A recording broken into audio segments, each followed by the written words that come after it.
এখন কাউকে কিছু জানাবে না, যার যার ভাবে পড়াশোনা করবে, আর আগের মতোই দুজনে গোপনে দেখা সাক্ষাৎ করবে। কিন্তু বিধিবা একদিন পার হলো না, সবাই জেনে গেল।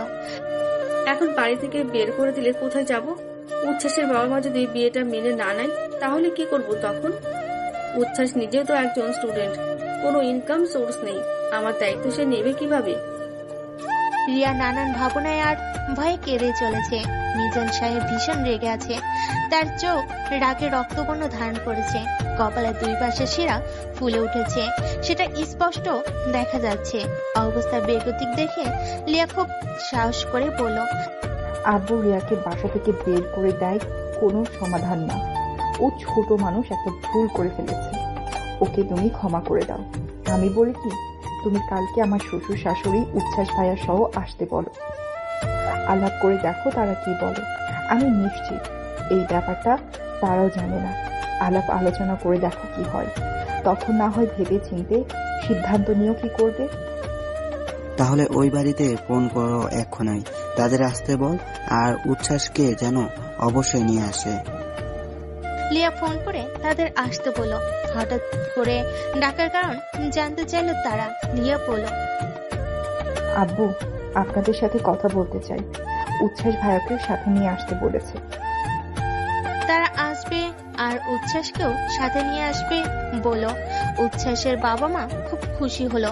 তারা ভাবলো আমরা যা মনে মনে ভাবছি হয়তো তারাও একই কথা নিয়েই ভাবছে। লিয়ার উচ্ছ্বাসের বিয়ের ব্যাপারে বোধহয় কথা বলতে চাই। লিয়া রিয়ার চোখ মুছে দিয়ে ওকে সাথে নিয়ে মিজান সাহেবের ঘর থেকে বেরিয়ে গেল। নিজের ঘরে গিয়ে বোনের মাথায় হাত বুলিয়ে সান্ত্বনা দিতে থাকলো। এদিকে জিয়ান দেশে ফিরে এসেছে।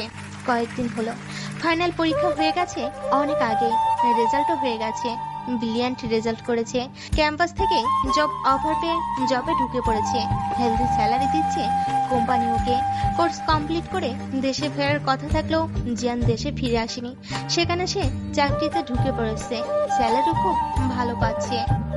জিয়ান দেশে ফিরতে চায়নি, ওখানে সে ভালো আছে, চাকরির পাশাপাশি আরো স্টাডি করতে চায়। দেশে ফিরে সে কি হবে, শুধু শুধু মন খারাপ হবে।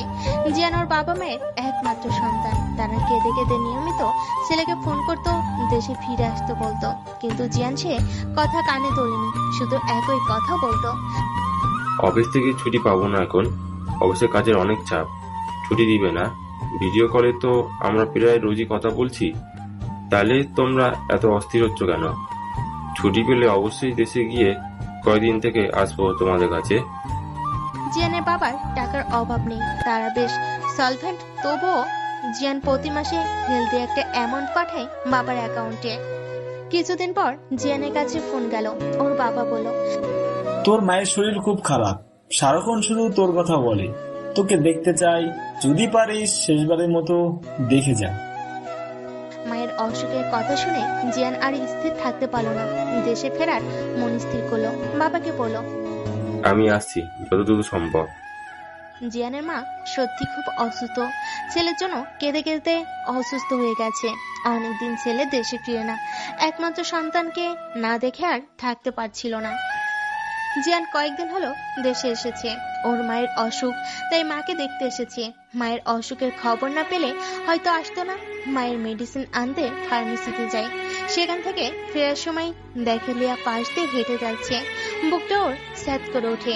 যার কথা বলতে সে বিদেশ থেকে যাওয়ার প্ল্যান করেছে, আজ সেই কিনা চোখের সামনে দিয়ে চলে যাচ্ছে। পরনে সাদা থ্রি পিস, মুখটা মলিন গম্ভীর, আগে সেই হাসি মাখা মিষ্টি মুখটা কোথায় যেন হারিয়ে গেছে, খুব ক্লান্ত দেখাচ্ছে। চেহারায় সেই বাচ্চা বাচ্চা চুটনেসটা আর নেই। এখন লিয়াকে দেখছে সে, কি হয়েছে ওর? সেই যে এসএসসি শেষ পরীক্ষা দিন দেখেছিল লিয়াকে, এরপর আর দেখা হয়নি তার ভালোবাসার হরিণীর সাথে। লিয়া চোখের আড়াল হয়ে সে আর সেখানে দাঁড়ায়নি, মেডিসিন নিয়ে সোজা বাসায় চলে গেছে। একই ধানমন্ডি এলাকায় বাসে বলে ঘুরে ফিরে দেখা হয়েই যায়। যতবার লিয়াকে দেখেছে সাদা থ্রি পিস পরে দেখেছে, মুখটা মলিন, আর খুব তাড়াহুড়ায় কোথাও যেতে দেখেছে। যেন ওর সামনে যায়নি বা ওকেও কখনো ডাকেনি, দূর থেকেই দেখতো ওর হারিয়ে যাওয়া প্রেয়সীকে। এখন বুঝতে পারছিস তুই কত বড় বিপদের মধ্যে আছিস? আর আমাকে বিপদের মধ্যে ফেলেছিস, কারণ অপরাধী দেবরটা আমার অপরাধী বলছিস এই কারণে তুই উচ্ছ্বাস ভাইয়ের চেয়ে বয়স অনেক ছোট। তুই ভুল সিদ্ধান্ত নিলেও সেটাতে সে সমর্থন দিল কিভাবে? এখন সে এই পরিস্থিতি সামাল দিবে কিভাবে?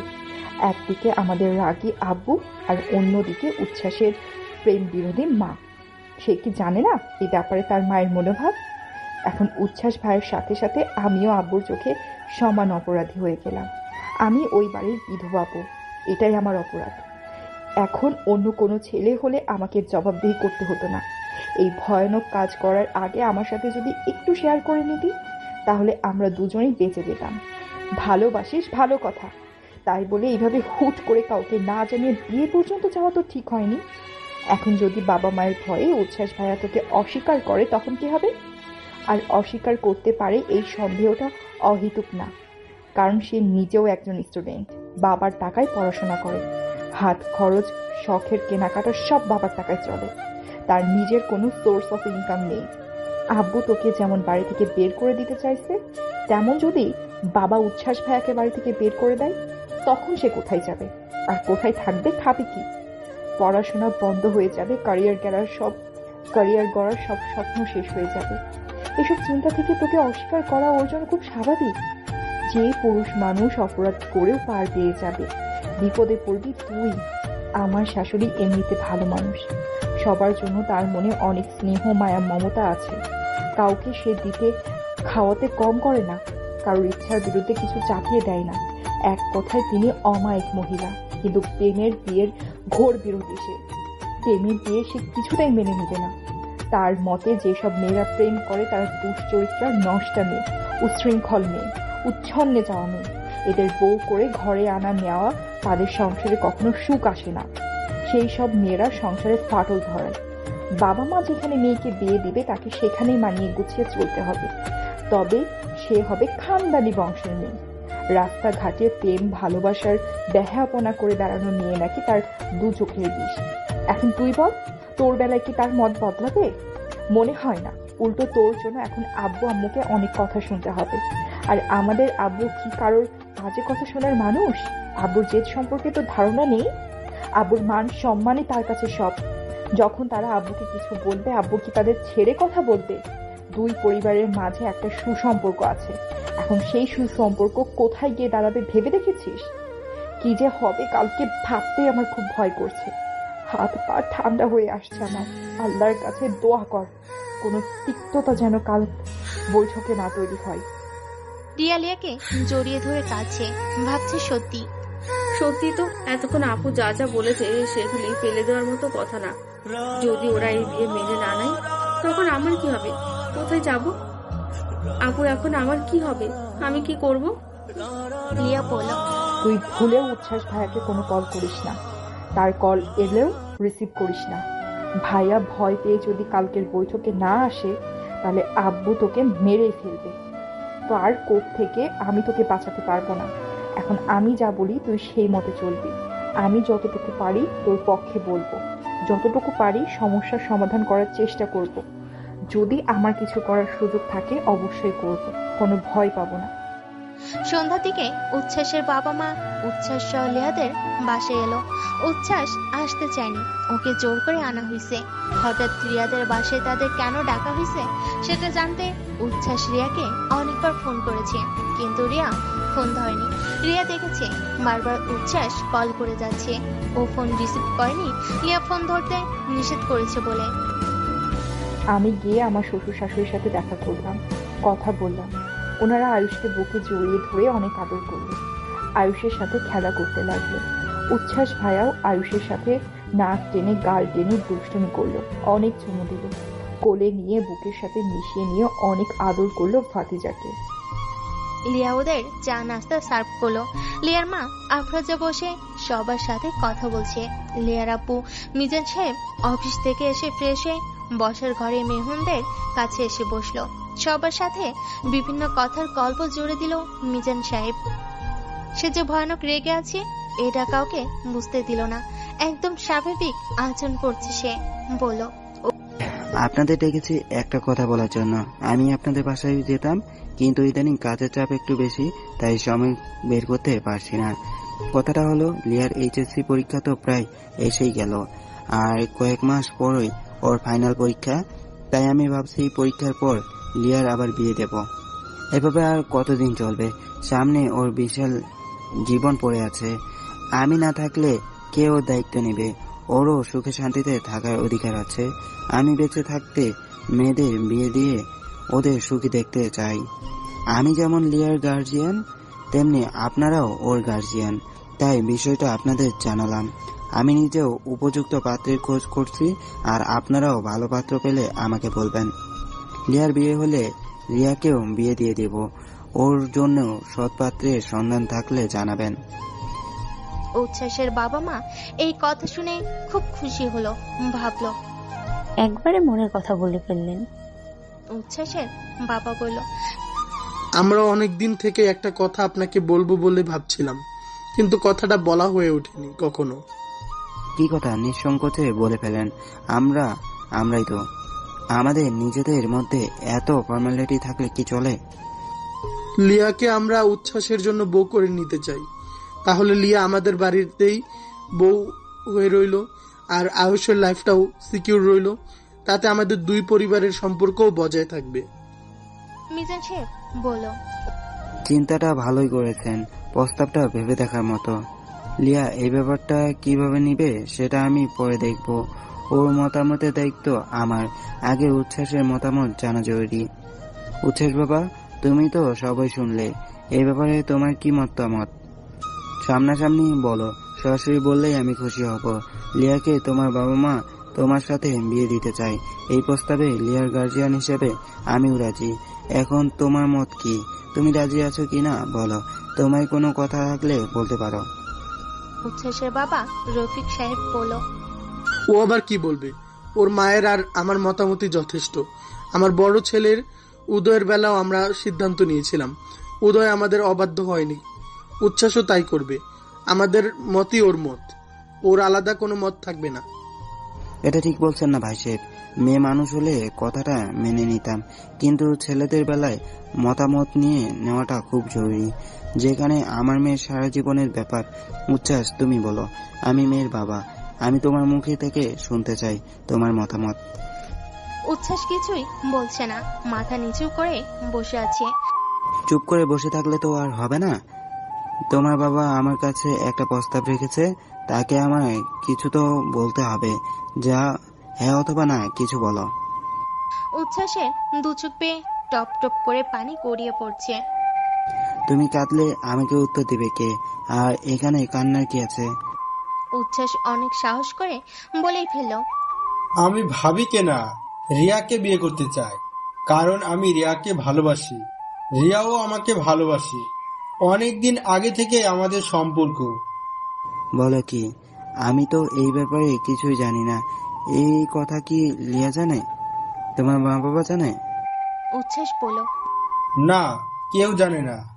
মিজান সাহেব রফিক দম্পতির দিকে তাকিয়ে বলল, আপনারা চুপ কেন? কিছু বলেন। উচ্ছ্বাসের মা এবার ছেলের দিকে চোখ বড় বড় করে তাকিয়ে বলল, এটা কোনোভাবে সম্ভব না। আমাদের পরিবারে প্রেম করে বিয়ে এলাও না, সেটা তুই ভালো করেই জানিস। উচ্ছ্বাস বলল, বিয়ে করলে আমি রিয়াকেই করব, অন্য কাউকে না। উচ্ছ্বাসের বাবা এবার খেপে গিয়ে উচ্ছ্বাসকে ধমকে উঠল, তোর মতামতের কোনো মূল্য আমাদের কাছে নেই। আমার মতোই মত। রিয়াকে না লিয়াকে আমরা বউ করব তোর জন্য।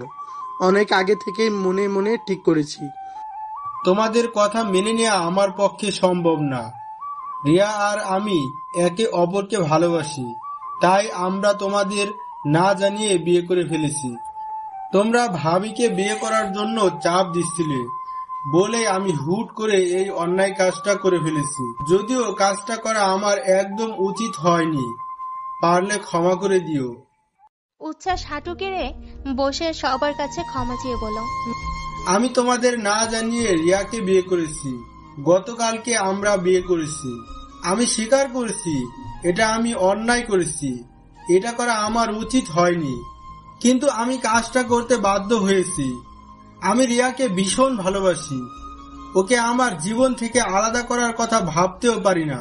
তাই ওকে আমার জীবনের সাথে জড়িয়ে রাখতে বিয়ের বিকল্প আমার কাছে আর কিছুই মনে হয়নি। আমার কিছু করার ছিল না। আমি সম্পূর্ণই পরিস্থিতির শিকার। আমাকে আপনারা সবাই ক্ষমা করে দেন। আমার ভুল হয়েছে। আর কাউকে না হলেও ভাবিকে অন্তত জানানো উচিত ছিল। মিজান সাহেব বলল, ভাই সাহেব, এবার আপনি যা বলার বলেন। আমার আর কিছুই জিজ্ঞেস করার নেই, বলারও নেই। উচ্ছ্বাসের বাবা বলল, আমার পরিবারের প্রেম করে বিয়ে একেবারেই নিষেধ, এটা তুই জানতি না? জানতাম, কিন্তু আমার কোনো উপায় ছিল না। আমি নিরুপায় হয়ে কাজটা করেছি। তোমরা আমাকে এই অন্যায়টা করতে বাধ্য করেছো। আমরা কোনো কিছুতে তোকে বাধ্য করিনি। আর তুই আমাদের ছেলে, আমরা তোর জন্মদাতা।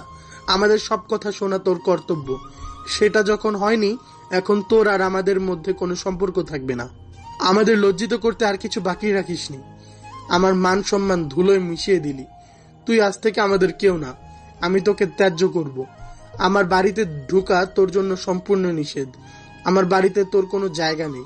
এই মুহূর্ত থেকে তোকে ছেলে বলে অস্বীকার করছি। উচ্ছ্বাসের মা সমানে কেঁদে চলেছে।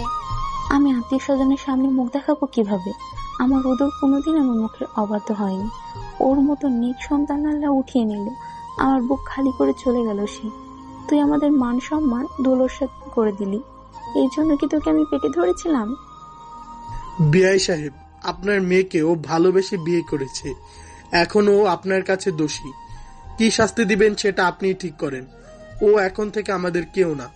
আমরা এর মধ্যে থাকতে চাই না। এ বিয়েও আমরা মানি না। আর এই ছেলেকেও বাড়িতে জায়গা দিব না। বিদায় দেন, আমরা এবার যাই তাহলে।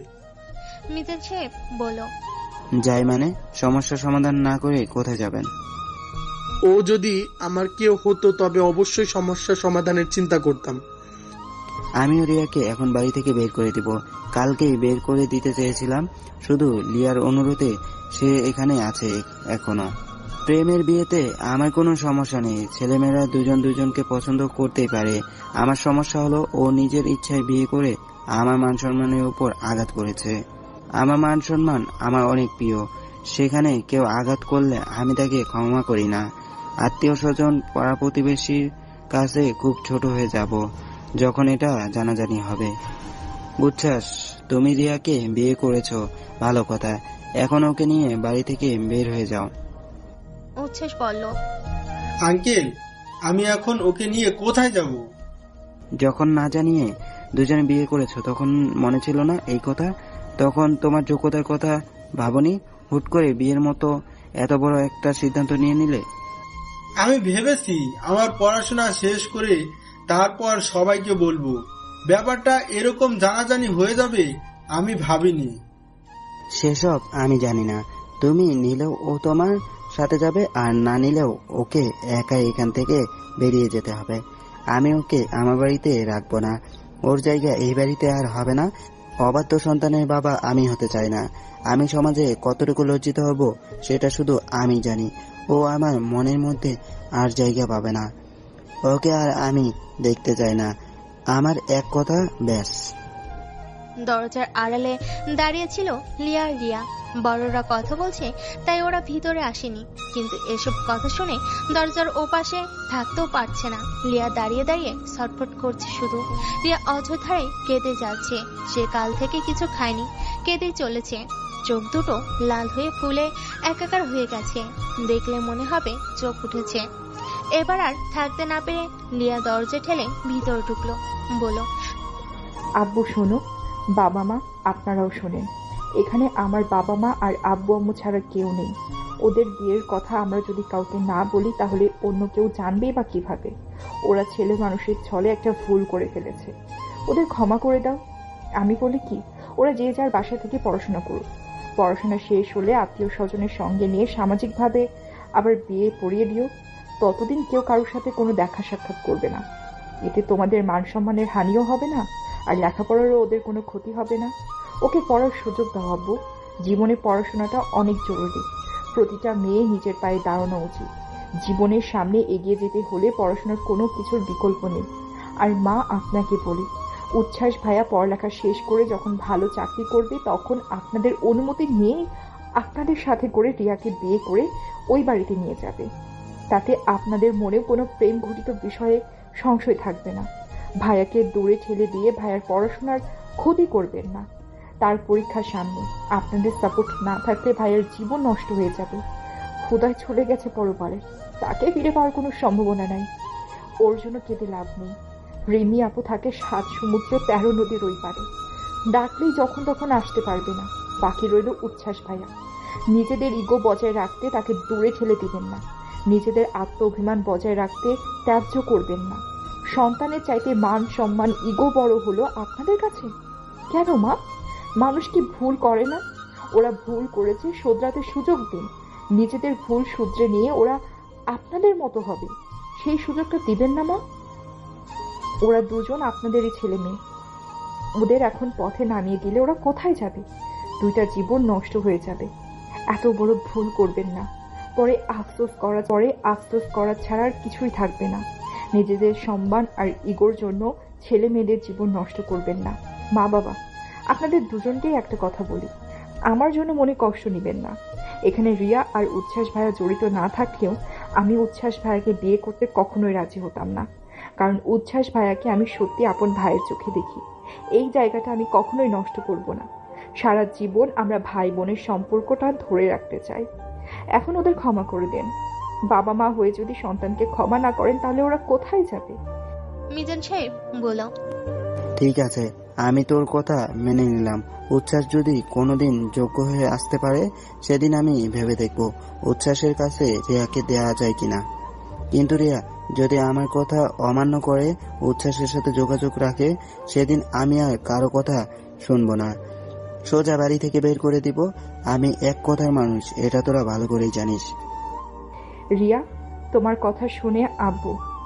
লিয়া রিয়াকে দরজার পাশ থেকে ভিতরে এনে বলো, এই রিয়া আব্বুকে কথা দে, আব্বুর সব কথা শুনবি তুই। আব্বুর কথার বাইরে একটা কদমও চলবি না। রিয়া কাঁদতে কাঁদতে কথা দিল সে আর উচ্ছ্বাসের সাথে কোনো রকম যোগাযোগ রাখবে না, আব্বুর ইচ্ছার বাইরে কিছুই করবে না। উচ্ছ্বাস রিয়ার দিকে তাকিয়ে দেখলো ওর চোখ মুখ লাল হয়ে ফুলে গেছে। ওর বুঝতে বাকি রইল না যে রিয়া কোন পরিস্থিতির মধ্য দিয়ে যাচ্ছে। রিয়ার এই অবস্থা দেখে উচ্ছ্বাসের কলিজা ফেটে যাচ্ছে, হৃদয় ভেঙে খান খান হলো। ইচ্ছা করছে ছুটে গিয়ে রিয়াকে ঝাপটে জড়িয়ে ধরতে, ওর কষ্টগুলো নিজের করে নিতে, ও যেন ভালো থাকে। যত কষ্ট যত ঝড় আমার উপর দিয়ে যাক, তবুও আমার রিয়া ভালো থাকুক। আমার ভুলের জন্য আজ রিয়া অশান্তি ভোগ করছে। এখন না হয় কেঁদে কেঁদে কিছুটা মন হালকা করবে, কিন্তু আমার থেকে যখন বাড়ির বড়রা ওকে আলাদা করে দিবে তখন ও থাকবে কিভাবে? উচ্ছ্বাস ভাইয়া, এবার আপনি বাবা মাকে কথা দেন। বাবা মায়ের মনে কষ্ট দিয়েছেন, সেজন্য তাদের কাছে তাদের কথা মেনে নিন। কোনো উপায় না দেখে উচ্ছ্বাসও কথা দিল যে সে আর রিয়ার সাথে কোনো রকম যোগাযোগ রাখবে না। কাঁদতে কাঁদতে বলো এই কথা, বলো তো দিল যোগাযোগ রাখবে না, কিন্তু রিয়াকে না দেখে ওর সাথে কথা না বলে থাকবে কিভাবে, বাঁচবে কিভাবে? চোখ মুছতে মুছতে বেরিয়ে গেল উচ্ছ্বাস। লিয়া ভাবলো পরেরটা পরে দেখা যাবে, আপাতত সমূহ বিপদ কেটে গেছে, দেখে হাত ছেড়ে বাঁচব। ওর বোন আর দেবরের কেউ ঘর ছাড়া হয়নি। শাশুড়ি মা হেলেন লিয়াকে জড়িয়ে ধরে অনেকক্ষণ কাঁদলো। তোমাকে আমি ধরে রাখতে পারলাম না, তুমি আমার অনেক প্রিয়, তোমাকে আমি খুব পছন্দ করি, খুব ভালোবাসি মা। তুমি ভালো থেকো, খুশি থেকো সব সময়। মা, আমি কোথায় যাচ্ছি? আমি তো সবসময় আপনাদের মাঝেই থাকবো। আমিও আপনাদের অনেক ভালোবাসি, শ্রদ্ধা করি। আমি সবসময় আপনাদের আদরের মেয়ে হয়েই থাকবো। রাখবেন তো আপনাই আমাকে আপনাদের আদরের মেয়ের মতো করে? উচ্ছ্বাস সত্যি রিয়াকে খুব ভালোবাসে, ওর ভালোবাসা যাতে হারিয়ে না যায় তাই সে ওদের দুজনের সম্পর্কের মাঝে বিয়ে নামক মোহর লাগিয়ে দিয়েছে। ভেবেছিল গোপনই থাকবে ওদের ভালোবাসার সম্পর্কের কথা, কিন্তু কি থেকে কি হয়ে গেল, আলাদা হয়ে গেল দুজন দুজনের কাছ থেকে। রিয়াকে না দেখে রিয়ার সাথে কথা না বলে আমি থাকবো কিভাবে? রিয়া তখন কি ভীষণ ভাবে কাঁদছিল, দেখে কলিজাটা ফেটে যাচ্ছিল। ইচ্ছে করছিল ছুটে গিয়ে জড়িয়ে ধরে ওর চোখের পানি মুছে দিই আর সাহস দিয়ে বলি, কেঁদো না, আমি সারা জীবন তোমার হয়ে তোমার পাশে থাকবো, শুধু তোমাকেই ভালোবাসবো। কিন্তু কিছুই বলা হলো না। রিয়ার কষ্ট ওর চোখের পানি দেখে বুকটা ফেটে চোর হয়ে যাচ্ছিল তখন। রিয়ার কষ্টটা আর নিতে পারছিল না। রিয়ার সাথে সাথে উচ্ছ্বাসেরও চোখের পানিতে মুখ ভিজে যাচ্ছে। অসহ্য যন্ত্রণা বুকে নিয়ে নিজের চোখ মুছতে মুছতে রিয়াদের বাসা থেকে বেরিয়ে গেল সে। রিয়া উচ্ছ্বাসে চলে যাওয়া পথের দিকে চেয়ে রইল অবলক দৃষ্টিতে। চোখ থেকে বয়ে চলছে লোনা পানির ধারা। বলেতে দিল আর উচ্ছ্বাসের সাথে যোগাযোগ রাখবে না, কিন্তু সে কি পারবে? উচ্ছ্বাসকে ছাড়া থাকতে পারবে না কিছুতেই। অনেক কষ্ট হবে, মৃত্যুর যন্ত্রণা ভোগ করতে হবে। উচ্ছ্বাসও যে ওর জীবনের সবটুকু জায়গা জুড়ে আছে। ও নিজের চেয়েও উচ্ছ্বাসকে বেশি ভালোবাসে। মিজান সাহেব বলল, রিয়াকে এখান থেকে নিয়ে যা, তোর দায়িত্বে ওকে দেওয়া হলো। এখন থেকে ও তোর ঘরে থাকবে, তোর সাথে থাকবে। মনে থাকে যেন সর্বক্ষণ ওকে চোখে চোখে রাখবি। এখন এখান থেকে যা, আমরা একটু কথা বলবো। ঘরের ভিতরে রইল লিয়ার বাবা মা আর উচ্ছ্বাসের বাবা মা। মিজান সাহেব বলল, বেশ সাহেব, আমাদের ছেলে মেয়ে উভয়ের দোষ আছে। খুবই অন্যায় কাজ করেছে ওরা। আপনারাও কিন্তু কম অন্যায় করেননি। আপনারা লিয়াকে উচ্ছ্বাসের ঘাড়ে চাপিয়ে দিতে চেয়েছেন, কিন্তু কেন? মতামত জিজ্ঞাসা করা আর ইচ্ছার বিরুদ্ধে কোনো সম্পর্ক চাপিয়ে দেওয়া দুটো সম্পর্ক ভিন্ন ব্যাপার। উচ্ছ্বাস রাজি হয়নি, লিয়াও রাজি হতো না। লিয়াকে আমি চিনি, আমি ওর বাবা, তাই ওর মনোভাব ভালোভাবেই জানি। সত্যি বলতে কি, আমি নিজেও এই ব্যাপারে রাজি না। মাঝখান থেকে দুই পরিবারের সুসম্পর্ক নষ্ট করলেন। আজকালকার ছেলে মেয়েরা আগের দিনের মতো বাবা মায়ের কথায় মাথা নত করে শোনে না, চোখ বুঝে মেনে নেয় না। তার উপর আপনারা চেয়েছেন দেবর ভাবির বিয়ে দিতে। আজকাল দেবর ভাবির বিয়ে হয়, ইদানিং কোথাও শুনেছেন? আর হলেও কি ওরা কখনো সুখী হতো? এখানকার বাচ্চারা স্বাধীন নিজের মতো চলতে পছন্দ করে। কারো পরামর্শ তাদের কাছে গ্রহণযোগ্য না। কেউ জ্ঞান দিলে এই বয়সের ছেলে মেয়েরা বিরক্ত মনে করে। এত কিছু করার আগে আমাকে যদি একবার বলতেন, তাহলে আমি এই প্রস্তাবে শুরুতেই না করে দিতাম। তাহলে আজকের এই জল গোলা হতো না। যাই হোক, যা আবার তা তো হয়েই গেছে। উচ্ছ্বাস আর রিয়া নিজেরাই তো বিয়ে করে ফেলেছে, এখন তো আর করার কিছু নেই। বিয়ে তো আর ছেলে খেলা না, এটা অস্বীকার করার সাধ্য আমাদের কারণেই। ওরা দুজন পড়াশোনা শেষ করুক, বয়সও কম ওদের, আর একটু ম্যাচিউর হোক, বুদ্ধি বিবেচনা হোক।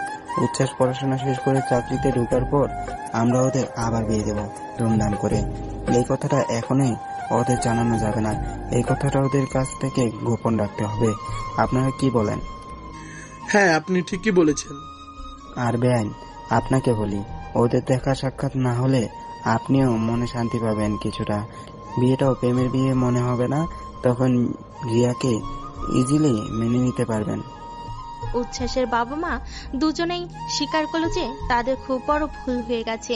ব্যাপারটা যে এমন হতে পারে সেটা তাদের মাথায় আসেনি। আসলে আমরা লিয়াকে আর আয়ুষকে আমাদের নিজেদের কাছে রাখতে চেয়েছি।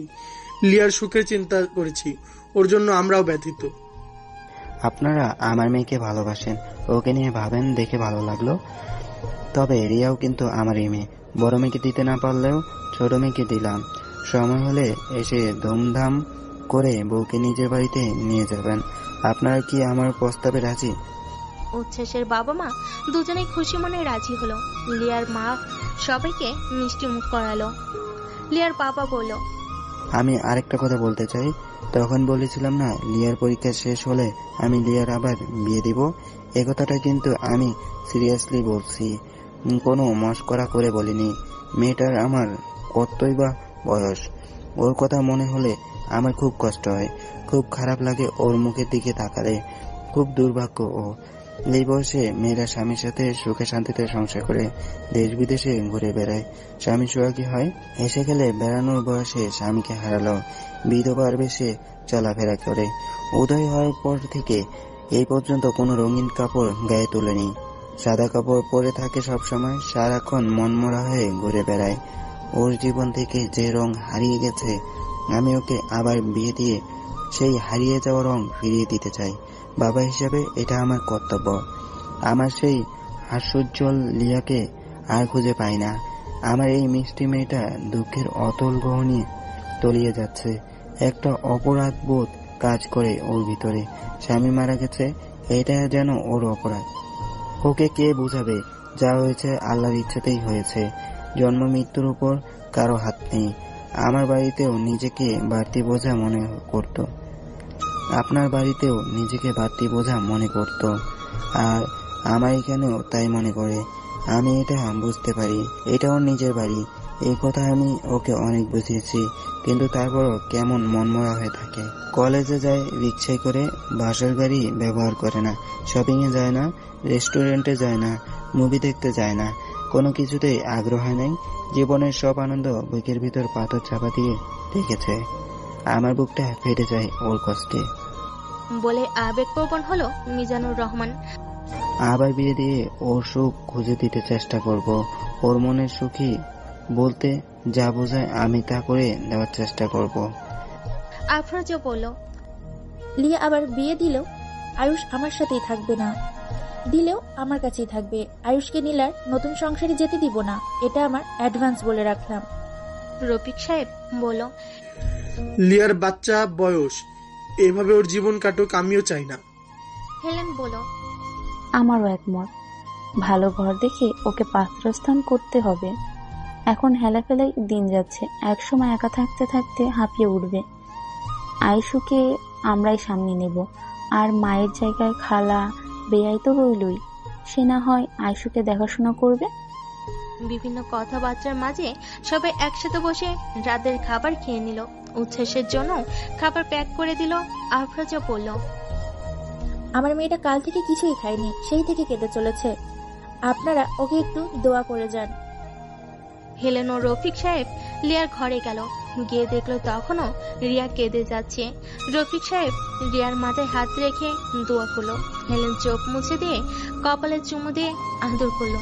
বাবা মা কখনো সন্তানের অমঙ্গল চায় না, সেটা সন্তানেরা বোঝে না। ঠিকমতো পড়াশোনা করবে, বাবা মায়ের কথা মতো চলবে। রিয়া তাদের কাছে পায়ে হাত দিয়ে ক্ষমা চাইল। হেলেন লিয়াকে বলল রিয়াকে যেন কিছু খাইয়ে দেয়। তারপর তারা বিদায় নিল। লিয়ার এইচএসসি পরীক্ষা শুরু হয়ে গেল। ভালো রেজাল্টের আশায় খুব পরিশ্রম করছে সে। আয়ুষকে মোটেও সময় দিতে পারছে না। ওর খাওয়া, গোসল, অন্যান্য যত্ন সব আফরোজার রিয়াই করে। রিয়া ঢাকা ইউনিভার্সিটির IBA তে চান্স পেয়েছে, সেখানে নিয়মিত ক্লাস করছে। আয়ুষকে বাসার কাছেই একটা কিন্ডারগার্টেন স্কুলে ভর্তি করেছে। রিয়া নিজের পড়ার পাশাপাশি আয়ুষকেও পড়তে বসায়, সময় পেলে স্কুলে নিয়ে যায়। এসব করে রিয়া নিজেকে ব্যস্ত রাখে। উচ্ছ্বাসকে ভুলে থাকার চেষ্টা করে, কিন্তু ভুলে থাকতে পারে না। একা হলেই কাঁদে। উচ্ছ্বাসকে ভুলে যাওয়া একেবারেই অসম্ভব। বলতে চাইলে আরো বেশি মনে পড়ে যায়। ভালোবাসা কেন এত কাঁদায়? রিয়া আড়ালে বসে কাঁদে, কাউকে বুঝতে দেয় না। ওর হৃদয় ভরা ব্যথার, বুক ভরা কান্না। রিয়ার সব কষ্ট ভালোভাবেই বুঝতে পারে, অনুভব করতে পারে, কিন্তু ওর কিছুই করার নেই। আব্বুকে ওরা যেমন ভালোবাসে তেমনি ভীষণ ভয় পায়। মিজান সাহেবের কথার বাইরে কেউ যায় না, তার কথাই সবার শিরোধার্য। মাঝে মাঝে লিয়া ফোন করে উচ্ছ্বাসের সাথে কথা বলে। রিয়াকে সামনে রেখে ফোনের স্পিকার অন করে কথা বলে, যাতে একটু হলেও রিয়া শান্তি পায়, স্বস্তি পায়। খুঁটিয়ে খুঁটিয়ে প্রশ্ন করে, সব জেনে নেয় যা জানতে চায় রিয়ার মন। এ তো ওর মন ভালো রইল, আর আব্বুকে দেওয়া কথারও খেলাপ হলো না। এভাবেই চলতে চলতে একদিন লিয়ার এইচএসসি পরীক্ষা শেষ হলো। সবগুলো পরীক্ষা ভালোভাবেই দিয়েছে, এখন শুধু রেজাল্টের অপেক্ষা। মায়ের শরীর একটু সুস্থ হলেই জিয়ান কানাডা ফিরে যায়, যেতে বাধ্য হয়, কারণ ও বেশি দিন ছুটি নিয়ে আসেনি। অফিস থেকে বারবার ফোন আসতেছিল। মাত্র 10 দিনের মধ্যেই ফিরে যাবার কথা, তারপরও 2 সপ্তাহ কাটিয়ে গেছে দেশে। কিছু কাজ অনলাইনে করেছে বলে 4-5 দিন বেশি থাকতে পেরেছে। যাবার সময় মায়ের কান্নাকাটি দেখে মাকে কথা দিয়ে গেছে এবার অনেক দিনের ছুটি নিয়ে আসবে, আর ছুটি না পেলে চাকরিতে রিজাইন দিয়ে চলে আসবে। তুমি আমার কথা ভেবে অসুস্থ হবে না, আমি খুব শীঘ্রই আসবো আবার। লিয়ার ইন্টার ফাইনাল পরীক্ষা শেষ। সবগুলো পরীক্ষায় মোটামুটি ভালো হয়েছে। রেজাল্ট বের হবে 2 মাস পর। এই 2 মাসে অলস না থেকে সময়টাকে কাজে লাগাতে চায়। নিজেকে সবসময় কোনো না কোনো কাজে ব্যস্ত রাখে। লিয়া গ্রাফিক্স ডিজাইন কোর্সে ভর্তি হলো, নিয়মিত ক্লাস করতে শুরু করলো। ক্লাসের পর বাসায় ইউটিউব দেখে বিভিন্ন টাইপের আধুনিক রান্না শিখতে লাগলো। শ্বশুর বাড়িতেও শাশুড়ির সাথে রান্নার কাজে হেল্প করত, কিন্তু মূল রান্না শাশুড়ি মা নিজেই করত। এখন সে মূল রান্না করার কাজ নিজেই করতে পারে, কারোর হেল্প লাগে না। খাবারও খুব টেস্টি। আয়ুষকে স্কুলে নিয়ে আনা করে পড়তে বসাই, ওর যত্ন নেয়, ঘর গোছায়, ঘরের অন্যান্য কাজ করে, বাগানের পরিচর্যা করে, নতুন নতুন ফুলের চারা এনে রোপণ করে। সারাক্ষণ নিজেকে বিভিন্ন কাজে ব্যস্ত রাখে। ব্যস্ত থাকলে সময়টা দ্রুত চলে যায়, অবসর সময় কাটতেও চায় না। তখন মনের মধ্যে ভিড় করে নানান প্রশ্ন, পাওয়া না পাওয়ার হিসাব মিলে না কিছুতেই। অনুভব করে কোথায় যেন একটা ভীষণ রকম শূন্যতা ঘিরে রেখেছে ওকে। দিন শেষে সে ভীষণ একা, কষ্টের একটা বিরাট পাথর বুকে চেপে বসে আছে। উদয়ের কথা সবসময় মনে পড়ে, উদয়ের সাথে কাটানোর সময়গুলি খুব মিস করে। আয়ুষ পেটে আসার পর থেকে মানুষটার আমূল পরিবর্তন হয়ে গেছিল। কিসে আমার শান্তি, কিসে আমার স্বস্তি, সব দিকে তার তীক্ষ্ণ দৃষ্টি ছিল। সেই থেকে দুজনের ভালো লাগা, ভালোবাসার সৃষ্টি। উদয়, আমি আপনাকে ছাড়া ভালো নেই। কোথায় চলে গেলেন আপনি? কেন চলে গেলেন আপনি? চলে যদি যাবেন তবে কেন এসেছিলেন আমার জীবনে? কেন এসেছিলেন? এত বড় বিশাল জীবনে কষ্টের ভার আর বয়ে বেড়াতে পারছি না, আপনার কাছে আমাকে নিয়ে যান। আর তবে কেনই বা ভালোবাসলেন? চারিদিকে শুধু শূন্যতা আর হাহাকার। কবে শেষ হবে আমার এই কষ্টের জীবন? অর্থহীন একটা জীবন টেনে নিয়ে দাঁড়াচ্ছি, যে জীবনে নেই কোনো স্বপ্ন, নেই কোনো আশা, আছে শুধু হতাশা আর দীর্ঘশ্বাস। আজ নাফিসার বিয়ে। নাফিসা অনেক গায়ে হলুদে আসতে বিশেষভাবে আমাকে বলেছিল, কিন্তু আমি আসিনি, কারণ আমি বিধবা। আমার সাজ পোশাক গায়ে হলুদের জন্য না। কোথাও শুনেছিলাম বিধবাদের কোনো শুভ অনুষ্ঠানে যেতে নেই, তাতে যার অনুষ্ঠান তার অকল্যাণ হয়। এই জন্য আমি কোথাও যাই না। আমি চাই না আমার অশুভ ছায়া কারো জীবনে পড়ুক। যদিও আমি এসব কুসংস্কার, তারপরও মনের ভিতরে একটা খটকা লেগেই থাকে। আমি তো মানি না, তারপর খটকা তো খটকাই। আমার জন্য কেন নাফিসার ক্ষতি হবে? আমার জন্য যেন নাফিসার কোনো ক্ষতি না হয়। ও আমার একমাত্র বেস্ট ফ্রেন্ড। আমার জন্য ওর কোনো ক্ষতি আমি মেনে নিতে পারবো না। বিয়েতে এসেছি না পেরে, সম্ভব হলে বিয়েতেও আসতাম না। নাফিসার খুব অনুরোধের জন্য আসতে বাধ্য হয়েছি, তাও এসেছি অনেক দেরিতে। ইচ্ছে করেই দেরিতে এসেছি। সাদার ভিতর সাদা কাজ করা একটা কাতান শাড়ি, সাথে হাইনেক 3/4 হাতার ব্লাউজ পরেছি। লম্বা চুলে একটা বেনি করা, কানে 2টা পার্ল টপ গোল, গলায় লেগুরার পরা একটা স্বর্ণের চিকন চেইন, বাম হাতে একটা ঘড়ি, সাথে সাদা স্টোনের একটা ছোট্ট পার্স। ব্যাস, এই আমার সাজ। মুখে নেই কোনো ধরনের মেকআপের ছিটে ফোটাও। বরযাত্রী এখনো আসেনি। বেলা 3টার বেশি বাজে।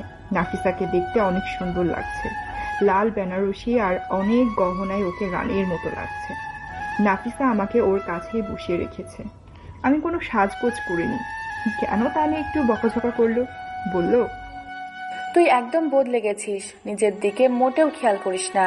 20 পার হতেই বুড়ি হয়ে গেছিস। তোর বিধবা হওয়ার পিছনে তোর কোনো হাত নেই, সব আল্লাহর ইচ্ছা। কত বুড়ি বুড়ি বিধবাদের দেখেছি সেজে গুজে লাল শাড়ি পরে পার্টিতে যেতে, আর তুই সেই যে সাদায় ডুবেছিস আর বাকি রঙদের সাথে আড়ি নিয়েছিস নাকি? কোথাও লেখা আছে বিধবাদের রঙিন কিছু পরতে নেই? আরে এমন বেরং হয়ে ঘুরে বেড়ালে কি হবে? আরো কত কি বলল, একটু রাগও দেখালো। নাফিসের মাও আমাকে বুঝালো, যা হয়েছে তাতে তোমার কি দোষ? আল্লাহ যা ভালো মনে করেছেন তাই করেছেন। তুমি কোনো কুসংস্কার মনে না রেখে স্বাভাবিক জীবনযাপন করবে, সবার সাথে মিশবে। যে ঘটনার তোমার কোনো হাত নেই তার জন্য নিজেকে অপরাধী ভেবো না। তুমি আমার মেয়ের বিয়েতে এসেছো, এই জন্য আমি খুব খুশি হয়েছি। নাফিসা চারিদিকে চোখ ফিরিয়ে ঘুরে ফিরে ফিসফিস করে আমার কানের কাছে মুখ নিয়ে এসে বলল, জিয়ান ভাই দেশে ফিরে এসেছে জানিস? বিদেশে থাকতে ফেসবুকে আমাকে নক করতে প্রায়। আমার সাথে মাঝে মাঝে অনেক কথা হয়, যা কথা হয় সব তোকে নিয়ে। তোর কথা জিজ্ঞেস করছিল, তুই কেমন আছিস, কি করছিস এখন, এইসব জিজ্ঞেস করছিল। আমি তাকে তোর সব কথা বলেছি, উদয় ভাইয়ার মারা যাওয়ার কথাও বলেছি। শুনে সে খুব আফসোস করেছে। লিয়া বলল, দেশের ছেলে দেশে ফিরেছে, তাতে এত খুশি হওয়ার কি আছে? ঘরের ছেলে ঘরে ফিরবে, এটাই তো স্বাভাবিক। এক সময় তো দেশে আসতেই হতো, বরং আরো অনেক আগে ফিরে আসার কথা ছিল। এসেছিল তো 7 মাস আগে একবার। তার মায়ের অসুখ হয়েছিল, তাকে দেখতে এসেছিল। 2 সপ্তাহ থেকে চলে গেছে। গত পরশু আবার দেশে এসেছে, বলল এবার অনেক দিন থাকবে। ভালো, এসব কথা আমাকে বলছিস কেন? এই খবরে এখন আমার আর কোনো প্রয়োজন নেই। আমি বলি কি, তুই জিয়ান ভাইয়ের সাথে রিলেশনটা আবার কন্টিনিউ কর। সে তোকে এখন অনেক ভালোবাসে। নাফিসা, তোর মাথাটা কি খারাপ হয়ে গেছে? জিয়ান অবিবাহিত একটা ছেলে, আর আমি বিধবা মহিলা, আবার সাথে 4 বছরের একটা বাচ্চাও আছে। কিসের সাথে কি মিলাচ্ছিস? এই ধরনের বাজে কথা আর বলিস না। ও আমার প্রথম প্রেম। ওকে আমি সত্যি অনেক ভালোবাসি, আর ভালোবাসি বলেই ওর ভালো চাই। কোনোভাবে ওর জীবনের সাথে আর জড়াবো না, আর সেটা উচিত হবে না। ওর সামনে উজ্জ্বল ভবিষ্যৎ, আর আমার জীবনের কোনো লক্ষ্যই নেই। অন্ধের মতো পথ চলছি, শুধুই নিজেকে ব্যস্ত রাখি অতীত ভুলে থাকতে। গতকাল ক্লাস থেকে আসার সময় আমি জিয়ানকে রাস্তার মোড়ে দেখেছি। তখন আমি দ্রুত অন্য রাস্তা দিয়ে চলে এসেছি। আমি ওকে দেখেছি, কিন্তু ও আমাকে দেখেনি মনে হয়। ওর ভালো চাই বলেই দূরে সরে থাকতে চাই। কোথায় ও আর কোথায় আমি? ওর সাথে আমার যায় না। এখন দুজন সম্পূর্ণই মিসম্যাচ। আমি ওর কাছ থেকে বাহানা দিয়ে সরে এলাম। ওর ফটোশুট করছে, আমার জন্য ছবিগুলো নষ্ট হয়ে যাবে তাই সরে এলাম। নতুন বউয়ের পাশে কি আর সাদা শাড়ি পরিহিতা একজন মানুষ খুবই বেমানান। বর এসেছে। নাফিসার বর দেখতে বেশ হ্যান্ডসাম। কিছুক্ষণের মধ্যেই সুন্দরভাবে নাফিসার বিয়ের কাজ সম্পন্ন হলো। খাওয়া দাওয়া আচার অনুষ্ঠান শেষে চলে এলো বিদায়ের ক্ষণ। দূরে দাঁড়িয়ে নাফিসার বিদায় দেওয়া দেখলাম। অশ্রু সিক্ত চোখে মনে মনে ওর সুখী জীবনের জন্য অনেক দোয়া করলাম। জিয়ানের আগের বার যখন দেশে এসেছে, নাফিসার কাছ থেকে লিয়া সব কথা জেনেছে। খুব আফসোস করেছে সে আড়াল থেকেই লিয়াকে দেখেছে, সামনে কখনো আসেনি। এবার আসার পর জিয়ান লিয়াকে কল করলো। লিয়া ফোন রিসিভ করে। ও পাশে জিয়ানের গলার আওয়াজ শুনে ফোন কেটে দেয়। কিছুতেই সে জিয়ানের সাথে কথা বলবে না, কথা বললেই দুর্বল হয়ে যাবে, নিজেকে আর ধরে রাখতে পারবে না। ফোন কেটে দিয়ে অনেকক্ষণ কাঁদল সে। জিয়ান প্রতিদিন লিয়াকে ফোন দেয়, কিন্তু লিয়া কোনোদিন জিয়ানের ফোন রিসিভ করেনি। জিয়ান তখন অন্য নাম্বার দিয়ে কল দেয়। প্রিয়া রিসিভ করে, তখন দেখলো কলটা জিয়ানের, তখন কল কেটে দেয়। তাই জিয়ান আর কোনোভাবেই লিয়ার সাথে যোগাযোগ করতে পারে না। জিয়ান খুব হতাশ হয়। জিয়ান আর লিয়াকে কখনো কল করেনি। ও বুঝে যায় লিয়া ওর সাথে কথা বলতে চায় না, আর কোনো যোগাযোগ রাখতে চায় না। তাই জিয়ানও আর যোগাযোগ করার চেষ্টা করেনি। একদিন রাতে লিয়ার আব্বু মিজান সাহেব খাবার টেবিলে বসে সবার সাথে খাবার খেতে খেতে লিয়াকে বলল, আমি তোর বিয়ের কথা ভাবছি। আমি আবার তোর বিয়ে দেব। একটা ভালো ঘরের থেকে প্রস্তাব এসেছে, আর প্রস্তাবটা আমার পছন্দ হয়েছে।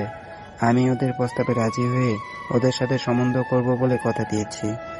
আমি ওদেরকে তোর সম্পর্কে সব বলেছি, কোনো কথা গোপন করিনি। সব শুনে ওরা অমত করেনি। এই ব্যাপারে কোনো কিছু বলা গেছে? আমি বললাম, বিয়ে করাটা কি খুব জরুরি আব্বু? আমি কি তোমাদের কাছে এতই বোঝা হয়ে গেছি? সেজন্য কি আমাকে তাড়াতে চাচ্ছ? আমাকে দূর করতে পারলে কি সব সমস্যার সমাধান হয়ে যাবে? বলেই কেটে ফেললাম। আমি যেমন আছি তেমনই থাকতে চাই। আমি দ্বিতীয়বার আর বিয়ে করতে চাই না। আমাকে ভুল বুঝিস না। আমার সন্তানেরা কখনোই আমার বোঝে না। আমি তোদের সবাইকে খুব ভালোবাসি, তোদের ভালো চাই, তোদের লাইফ সিকিউর করে দিতে চাই। আমি চাই আমি বেঁচে থাকা অবস্থায় তোর একটা উত্তম ব্যবস্থা করতে। আমি দুনিয়া থেকে চলে গেলে তোকে কে দেখবে? তোকে একজন সৎ পাত্রের হাতে তুলে দিতে যেতে পারলে আমি মরেও শান্তি পাবো। আমার কথাটা রাখ। প্রস্তাবটা খুব ভালো, আমার খুব পছন্দ হয়েছে ছেলের ফ্যামিলি আর ছেলেকে। আমাকে একটু সময় দাও ভেবে দেখার জন্য, প্লিজ। লিয়া নিজের বিয়ের কথা শুনে রাগে দুঃখে কাঁদছে আর ঘরময় পায়চারি করছে। আব্বু কথা শুনলেও বিপদ, না শুনলেও বিপদ। এখন কি করব আমি? এর মধ্যেই জিয়ানের কল এলো। লিয়া নাম্বারটা চিনে তাই কল কেটে দিল। বারবার কল করতে থাকলো। লিয়া রেগে গিয়ে ফোনটা সুইচ অফ করে দিল। লিয়া তৎক্ষণাৎ ওর আব্বুকে জানিয়ে দিল সে বিয়েতে রাজি। বলল, আমি তোমার কথার অবাধ্য হব না, কিন্তু আমার ছেলের কি হবে আব্বু? আয়ুষকে কি ওরা মেনে নিবে?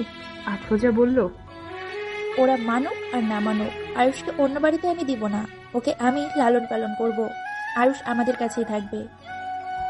আয়ুষকে ছাড়া আমি থাকবো কিভাবে আব্বু? ওকে ছাড়া আমার খুব কষ্ট হবে।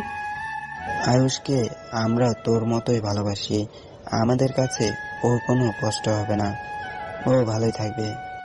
লিয়া ওর আব্বুর মুখের ওপর আর কোনো কথা বলতে পারেনি। লিয়া ভাবলো, একদিকে ভালোই হয়েছে, জিয়ানকে দূরে সরাতে এর চাইতে ভালো আর কোনো পথ নেই। কোনোভাবে আর জিয়ানকে ওর জীবনের সাথে জড়াবে না। তাই লিয়া বলল, তোমার মতের বাইরে আমার কোনো মত নেই, তোমাদের ইচ্ছাই আমার ইচ্ছা, তুমি যা ভালো মনে করো তাই করো।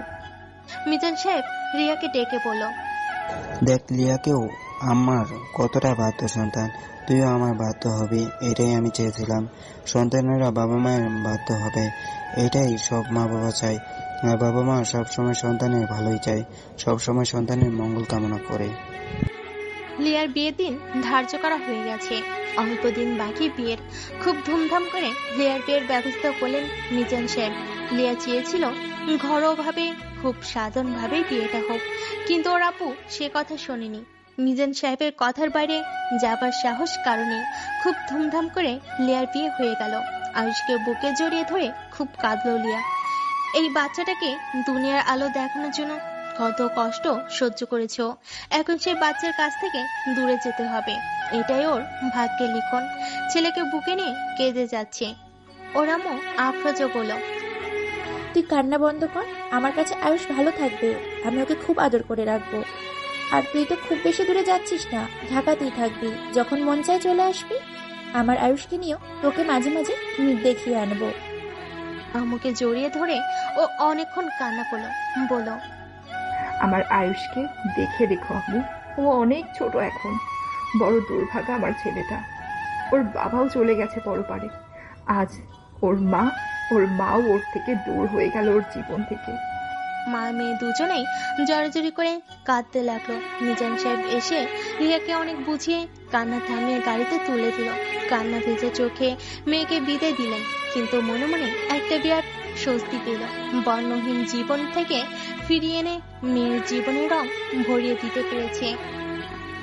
লিয়া কিছুতেই বিয়ে করতে চায়নি, কিন্তু সে কথা জোরালো ভাবে ওর আব্বুকে বলার সাহস নেই।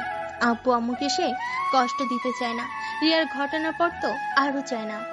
রিয়ার ঘটনায় আব্বু আম্মু মনে খুব কষ্ট পেয়েছে। আব্বু এখনো রিয়ার সাথে খুব বেশি প্রয়োজন না হলে কথা বলে না, যদিও উচ্ছ্বাস ভাইয়া আর রিয়া মাঝে মাঝে দেখা করে, ফোনে কথা বলে। আব্বু পারমিশন দিয়েছে, তবে সীমিত সময়ের জন্য। রিয়া সবসময় মন মরা হয়ে পড়ে থাকে, পড়াশোনা করে, ভার্সিটিতে যায়, টুকটাক ঘরে কাজ করে, আয়ুষের সাথে খেলে, পড়ায় ও দেখাশোনা করে, তারপরও ওর মন উদাস থাকে। এটা দেখে আমার খুব কষ্ট হতে লাগলো। মায়ের পেটের বোন তো, ওর কষ্ট সহ্য করতে পারছিলাম না। তাই একদিন আব্বু আম্মুর ঘরে গিয়ে বললাম, আব্বু অনেক দিন তো হয়ে গেল, উচ্ছ্বাস ভাইয়া আর রিয়ার যোগাযোগ বন্ধ, দুজনে কেউ কারোর সাথে যোগাযোগ রাখে না, ব্যাপারটা কি ঠিক হচ্ছে? মিজান সাহেব বলল, কেন, তাতে কি হয়েছে? তোর কাছে বেটি কেন মনে হচ্ছে? না মানে আমি বলছিলাম কি, উচ্ছ্বাস ভাইয়া বিবিএ পরীক্ষা দিয়ে একটা অফিসে ইন্টার্ন করছে, চাকরি হয়ে যাবে হয়তো, আর রিয়াও ভার্সিটিতে পড়াশোনা করছে। ওরা দুজনেই ম্যাচিওর, তারপরে দুজনেই বিবাহিত।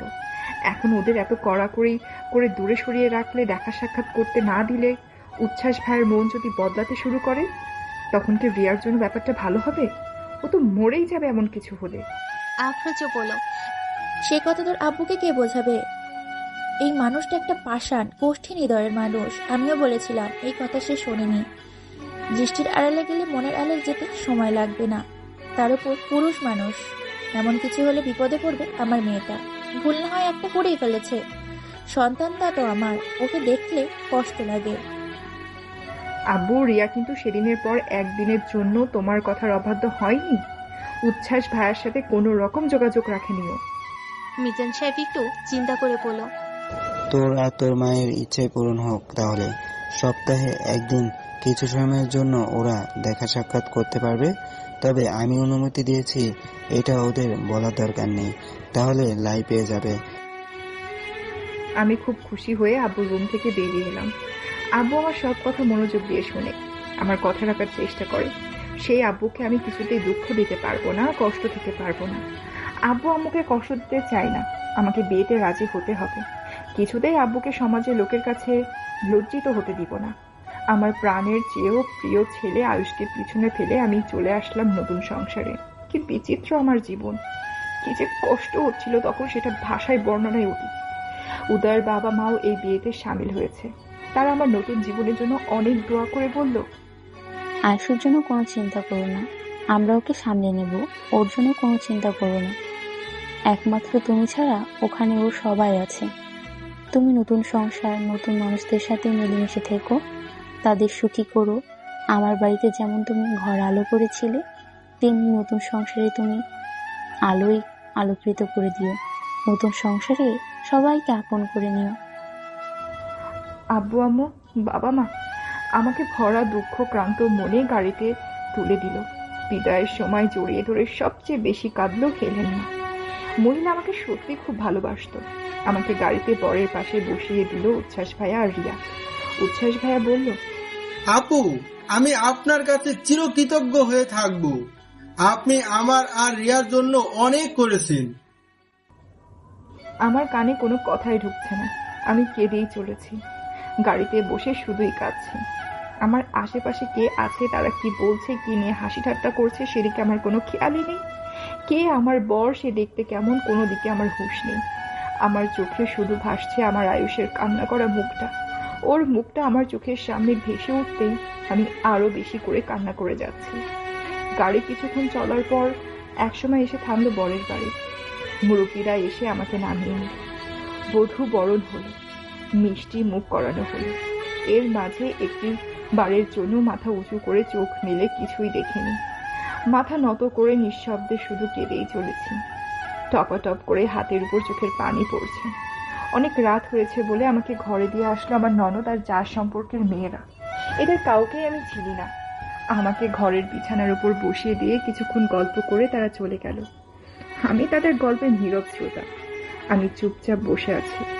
একটু পর একটি মেয়ে এসে কিছু খাবার, ফলমূল, দুধ রেখে গেল টেবিলের উপর। রাত তখন অনেক। খুব বেশি কান্না করার ফলে মাথাটা ধরেছে। আমি একপাশে গুটিসুটি মেরে শুয়ে পড়লাম। একটু পর দরজা খোলার আওয়াজ পেলাম। আমি আরো গুটিসুটি মেরে শুয়ে রইলাম। কোনো রকম নড়াচড়া করলাম না। দরজা লক করে কেউ খাটের উপর এসে আমার বাহুতে হাত রাখতে আমি চট করে উঠে বসে হাঁটুতে মুখ গুজে দিলাম। দু হাত দিয়ে ভাঁজ করে দু হাত জড়িয়ে ধরে রাখলাম। হাত পা কাঁপছিল ভীষণভাবে। নতুন মানুষটা কেমন হবে কে জানে। লোকটা কাছে এসে বলল, আমার হাত টেনে নিয়ে হাতে হাত রাখলো। আমার আঙ্গুলের ভিতর তার হাতের আঙ্গুল রেখে কিছুক্ষণ খেলা করলো। আমার হাতের তালুতে তার হাতের তালু ঘষলো আস্তে করে। হ্যান্ডশেক করার মতো করে হাত ধরে হাতটা চাপ দিতে লাগছিল। এরপর আমি টের পেলাম আমার অনামিকায় একটা আংটি পরিয়ে দিল। আংটি পরানো হাতে চুমু খেলো। আমি কেঁপে উঠলাম। কেমন যেন লাগলো, গায়ের লোম দাঁড়িয়ে গেল। আমার জীবনে আমি আর কাউকে চাইনি, তাই কেমন যেন লাগছিল। তারপর আমার মাথার ঘোমটা সরিয়ে দিয়ে তার দু হাত দিয়ে আমার মুখ উঁচু করে ধরে বলল, মাশাআল্লাহ, চোখ খোলো, তাকাও আমার দিকে, আমার চোখে চোখে রাখো। আমি তোমাকে প্রাণ ভরে দেখতে চাই। আওয়াজটা খুব পরিচিত মনে হলো। আমি মুখ তুলেই লোকটার দিকে তাকালাম। এ কি, এ তো জিয়ান। কিভাবে সম্ভব? এবার আমি সত্যি খুব ভয় পেলাম। আপনি এখানে কেন? আমার সাথে যার বিয়ে হয়েছে সে কোথায়? আপনি এখান থেকে যান প্লিজ। আপনাকে যদি কেউ এখানে দেখে আমার বদনাম হবে। প্লিজ এখান থেকে যান। আপনার থেকে দূরে থাকার জন্য আমি এই বিয়েতে রাজি হয়েছি। আর এখানেও আপনি? আমার খুব অস্বস্তি লাগছে। আপনি বেরিয়ে যান এই ঘর থেকে, বলে কান্না জুড়ে দিলাম। জিয়ান হাসতে হাসতে বলল, তোমার যার সাথে বিয়ে হয়েছে তাকে আমি আসতে নিষেধ করে দিয়েছি, মেরে ভাগিয়ে দিয়েছি। সে এখন আর এখানে কখনোই আসবে না। সে তোমাকে আমার কাছে দিয়ে চলে গেছে। এখন থেকে তোমাকে আমার সাথে থাকতে হবে সারা জীবন। কি বলছেন এসব জাতা? আপনি যান, না হলে আমি চিৎকার করব। যাবেন নাকি চিৎকার করব? বিলানি স্টাইলে হা করে হেসে উঠল। লিয়া যেই না চিৎকার করতে যাবে, জিয়ান ওর মুখ চেপে ধরল। কি করছো? হচ্ছে কি এইসব? পাগল হলে নাকি? মানিজ্জত মারবে নাকি আমার? চিৎকার করছো কেন? আমার সাথে তোমার বিয়ে হয়েছে, আমি তোমার বর। যখন আয়নার মুখ দেখানো হলো তখন সেখানে আমাকে দেখোনি? না তো, কখন আয়না দেখালো? ও আয়না দেখায়নি, ভুলে গিয়েছিল বোধহয় সবাই। আসলে আমি বিয়ের আসরে আয়না চ্যাপ্টার পড়তে নিষেধ করেছি। আচ্ছা, আয়নার দরকার নেই, এখন সরাসরি আমার চোখে চোখ রাখো। লিয়ার বিস্ময়ের ঘোর এখনো কাটেনি, বড় বড় চোখ করে তাকায়। এটা কিভাবে সম্ভব? বিস্ময় হতবিহ্বল হয়ে কেঁদে ফেলল। আমি তো কিছু বুঝতে পারছি না। জিয়ান লিয়ার চোখ মুছে দিয়ে কপালে একটা গভীর চুমু খেল। ভালোবাসার মানুষের ভালোবাসার পরশে আমার শরীরে বিদ্যুৎ খেলে গেল। কি বলছেন এইসব? কিভাবে সম্ভব এটা? আমার তো এখনো বিশ্বাসই হচ্ছে না আমি জিয়ানকে সরিয়ে দিয়ে নিজেও সরে বসলাম। বাজে কথা রাখেন, আমি এসব বিশ্বাস করি না। আপনার আমার সম্পর্কের কথা অন্য কেউ না জানলেও আম্মু জানে আর নাফিসা জানে। আম্মু আমাকে কিছুই বলেনি, আর নাফিসা তো পুরো অনুষ্ঠান জুড়ে আমার সাথেই ছিল। ও তোকে আমাকে কিছুই আপনার কথা বলেনি? জিয়ান বলল। তোমার কাছে গোপন রাখার জন্য আমি বলেছিলাম। বিয়ে পড়ানোর সময় কাজী সাহেব আপনার নাম বলেনি, অন্য কি যেন একটা নাম বলেছিল, ইশরাক আজওয়াত বলেছিল, তাই তো? এটা আমার আসল নাম, আর ডাক নাম জিয়ান। কোনোদিন জানতে চাওনি, তাই আমার ভালো নাম কখনো বলা হয়নি। আমি সবাইকে নিষেধ করেছিলাম বলতে, তোমাকে সারপ্রাইজ দিব বলে। তুমি মুখ তুলে তাকাতেই আমাকে তোমার পাশেই বসা দেখতে পেতে। থাক, না দেখেছ একদিকে ভালোই হয়েছে। বিয়ে হয়ে যাওয়ার পরও কাছে ঘেঁষতে দিচ্ছ না। আর বিয়ের আগে দেখলে তো বিয়েটাই হতে দিতে না, সব ভন্ডুল করে দিতে। তোমাকে আর পাওয়া হতো না আমার। দেখে ভালো লাগছে আমার বাগিনী আগের মতোই আছো, একটু বদলাওনি। লিয়ার ফোনে একটা কল আসে। লিয়া ফোন হাতে নিয়ে দেখলো নাফিসার কল। সরি দোস্ত, এমন বিশেষ রাতে মোহনীয় ক্ষণে ডিস্টার্ব করার জন্য, কিন্তু নিজেকে কন্ট্রোল করতে পারছিলাম না। খুব জানতে ইচ্ছে করছিল তোর বাসর কেমন কাটছে মনের মানুষের সাথে। কি উপহার দিল স্পেশাল নাইটে? ভালোবাসার মানুষের কাছ থেকে ভালোবাসার পাশাপাশি গিফটও আদায় করে নে। আমি কপট রাগ দেখিয়ে বললাম, নাফিসা, তুই আমাকে অন্ধকারে কিভাবে রাখলি? সব জেনেও তুই আমাকে কিছুই বললি না। কিভাবে পারলি এটা করতে? তোর সাথে কোনো কথা নাই, ফোন রাখ, তোকে পরে দেখে নিব। আচ্ছা, গুড নাইট। ওপাশ থেকে মিষ্টি হাসির আওয়াজ পাওয়া যাচ্ছে, সাথে ভাইয়ার হাসির আওয়াজও আসছে। লজ্জায় আমি শেষ। কাজটা ঠিক হয়নি জিয়ান। আমি আপনার কাছ থেকে পালিয়ে বেড়াচ্ছি, আর সেই আপনি বর বেশি আমার সামনে। আমি আপনার সেই বাঘিনী নই।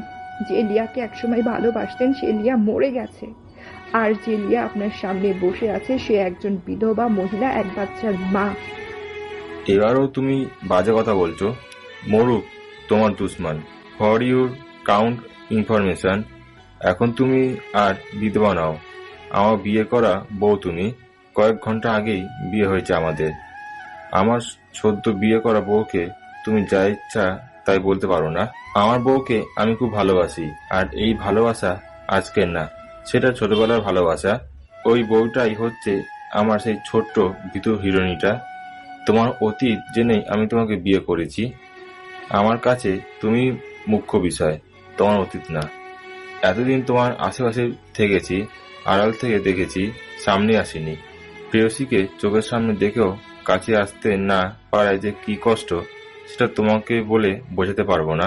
ভালোবাসি তোমায়, খুব ভালোবাসি। আলতো করে ঠোঁটে ঠোঁট ছুঁয়ে কিস করলো।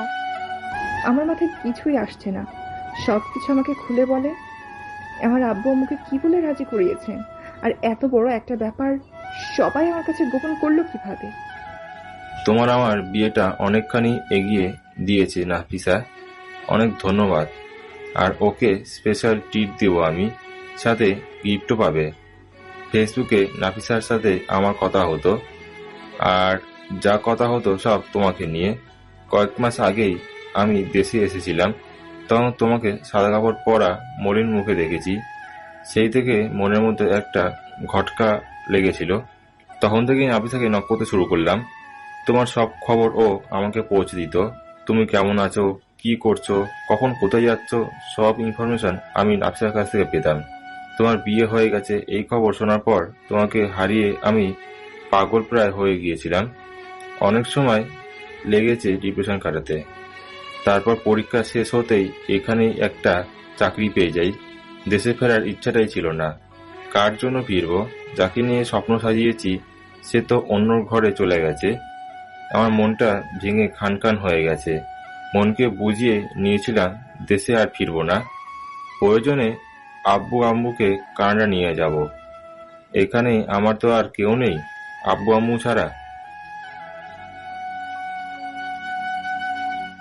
আবার তোমাকে নিজের করে পাবো, তাই হয়তো ভাগ্যে আমাকে দেশে ফিরিয়ে এনেছিল কয়েক মাস আগেই। তখনই নাফিসার কাছে জেনেছি আয়ুষের বাবা বেঁচে নেই। আমার তখন দেশে থেকে যাওয়ার কোনো স্কোপ ছিল না। কোম্পানি থেকে বরাবর ফিরে যাওয়ার চাপ দিচ্ছিল। না হলে আরো কিছুদিন দেশে থেকে তোমার মুখোমুখি হতাম। আবার ভাবলাম সামনে তোমার এইচএস পরীক্ষা, তোমাকে ডিস্টার্ব করা ঠিক হবে না, তাই কানাডা ফিরে গেলাম ঠিকই, কিন্তু প্রতিনিয়ত তোমার খোঁজ রেখেছি। ফাইনাল পরীক্ষার পর তুমি কম্পিউটার ক্লাসে যেতে, আমি আড়াল থেকে তোমাকে দেখতাম, কিন্তু সামনে আসতাম না। ফোন করতাম, তুমি রিসিভ করতে না। যদিও বা রিসিভ করতে, আমি হ্যালো বলার সাথে সাথেই লাইন কেটে দিতে। তুমি আমাকে ইগনোর করতে, তাই আর সামনে আসিনি। সামনে আসলে তোমার আর গ্রাফিক্স ডিজাইনের কোর্সটা কমপ্লিট হতো না, তাই আড়াল থেকেই তোমায় দেখতাম। ভাবতাম তুমি যেভাবে থাকলে ভালো থাকবে সেভাবেই থাকো, তাই সামনে এসে বিরক্ত করিনি। আমি বুঝে গেলাম তোমাকে পেতে হলে আমাকে অন্য রাস্তা ধরতে হবে। তখন অন্য রাস্তা খুঁজতে থাকলাম, আর রাস্তা পেয়েও গেলাম। নাফিসার সাথে পরামর্শ করলেও কথায় কথায় বলতো তোমার আম্মু আমাদের সম্পর্কে কথা জানে। এই কথা বলার পর আমাকে আর কে পায়? তুমি যেই টাইমে কম্পিউটার ক্লাসে যেতে, তখন একদিন আমি খুব সাহস করে তোমাদের বাসায় গিয়ে উঠি। আমার পরিচয় দিই, আমাদের পূর্বের ভালোবাসা সম্পর্কে কথা বললাম। তোমাকে বিয়ে করতে চাই এই কথাও সরাসরি বললাম। আন্টি বলল, তুমি আমার বিধবা মেয়েকে বিয়ে করতে যাচ্ছ কেন? চাইলেই তো আনম্যারিড অনেক ভালো একটা মেয়ে বিয়ে করতে পারবে। আমি আনম্যারিড একটা মেয়েকে বিয়ে হয়তো করতে পারবো, কিন্তু তাকে ভালোবাসতে পারবো না, কারণ আমি শুধু তিশাকে ভালোবাসি। তুমি যে বিধবা একটা মেয়েকে বিয়ে করতে চাও, একটা বাচ্চা আছে, এই কথা তোমার বাবা মা জানে? তাদের বলেছো তোমার মনের কথা?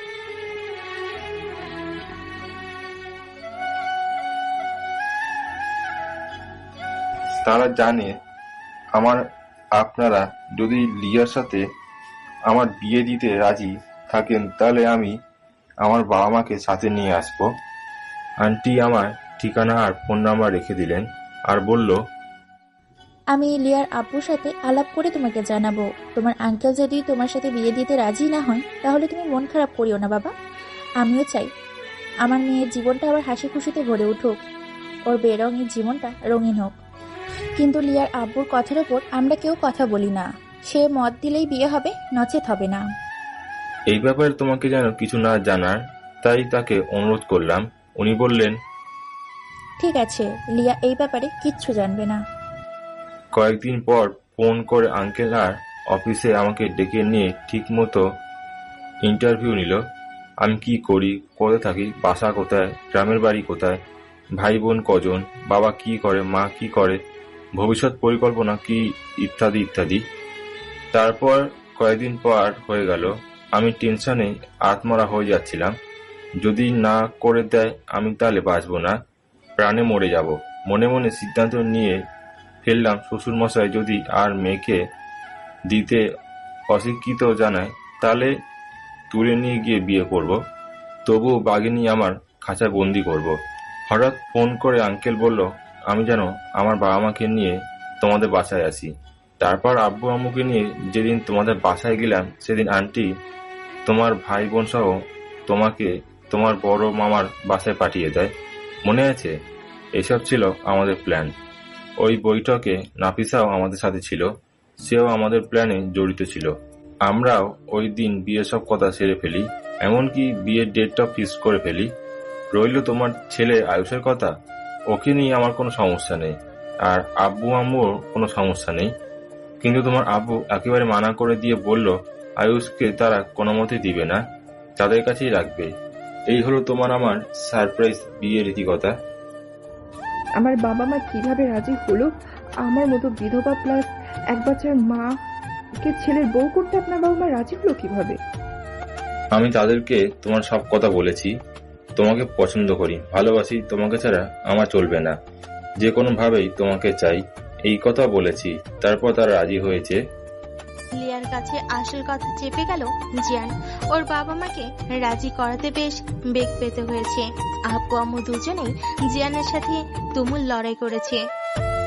জিয়ান বলেছে, যদি লিয়ার সাথে বিয়েতে তোমরা রাজি না হও তাহলে আমি কানাডায় ফিরে যাব, আর কোনোদিনও দেশে ফিরবো না। তোমাদের প্রতি দায়িত্ব ও কর্তব্য আমি সবসময় পালন করে যাব, কিন্তু দেশে আর ফিরবো না।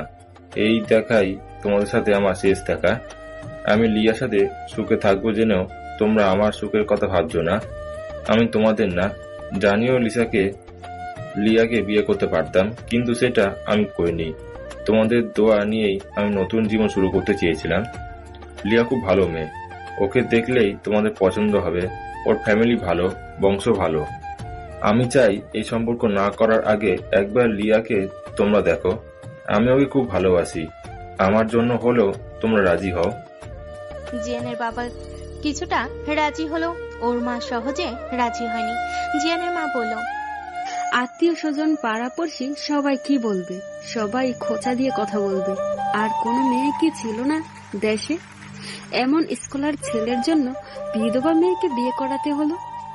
এই ছেলের জন্য কত সুন্দর আর যোগ্য মেয়ে আনতে পারতেন। আমাদের হাতেই তো কত লোভনীয় প্রস্তাব ছিল, একবার বললেই হতো। উপযুক্ত মেয়ের লাইন লাগিয়ে দিতাম, তখন আমাদের মুখটা কোথায় থাকবে? এই বলে জিয়ানের মা কাঁদতে লাগলো। জিয়ান ঘরে খাওয়া দাওয়া বন্ধ করে দিল। কানাডা ফিরে যাবে বলে সব রেডি করেছে, কাপড় গুছাচ্ছে। এসব দেখে ওর মা চরম অনিচ্ছা সত্ত্বেও এই বিয়েতে মত দিল। কোনো মাই ছেলের উপর বেশিক্ষণ রাগ করে থাকতে পারে না। সন্তানের সুখেই বাবা মায়ের সুখ। জিয়ান ওর আব্বু আম্মুকে বলল, তাহলে একদিন গিয়ে লিয়াকে দেখে এসো। জিয়ানের বাবা বলল, তুই যখন পছন্দ করেছিস তখন আর দেখতে হবে না, একেবারে বিয়ের ডেট ঠিক করতে যাব, সেভাবেই ওই বাড়িতে জানিয়ে দে। এইভাবে সব হয়েছে। তোমার আমার সারপ্রাইজ বিয়ে। এবার তো কাছে এসব আগেনি। অনেক সাধনার পর আমি তোমাকে নিজের করে পেলাম। আমাকে কষ্ট দেওয়ার শাস্তি তোমাকে পেতেই হবে। আজ এক এক করে সবকিছু পরিশোধ নিব। লিয়া জিয়ানের দিকে চেয়ে হেসে ফেলল, বলল, কি শাস্তি দিবে বলেন শুনি? এখনো আপনি আপনি করে দূরে সরিয়ে রাখবে? একটু রাগ দেখিয়ে বলল, যাও ঘুমাও, আমাকেও ঘুমাতে দাও। লিয়া বলল, আচ্ছা, আর রাগ দেখাতে হবে না, তুমি করেই বলবো। লিয়া নিবিড় ভাবে জিয়ানের বুকে মিশে গেল। সারা জীবন এভাবে ভালোবাসবেন তো? আমাকে একা করে দিয়ে হারিয়ে যাবেন না তো? হারালে তোমাকে নিয়েই হারাবো, একা একা হারালে মজা হবে না। হেসে ফেলল লিয়া। আপনি অনেক দুষ্টু হয়েছেন। ওকে, সরি, আর বলবো না। এখন থেকে শুধু তুমি তুমি আর তুমি। জিয়ান লিয়ার ঠোঁট দখল করে নিল। ওরা দুজন ভালোবাসাবাসী রাজ্যে হারিয়ে গেল। দেরিতে হলো ওদের ভালোবাসা সার্থক হলো। বেঁচে থাকুক ওরা একে অন্যের ভালোবাসা বুকে নিয়ে, সুখে থাকুক ওরা চিরদিন দুজন দুজনকে ভালোবেসে। আর কোনো কষ্ট যেন ওদের জীবনে না আসে।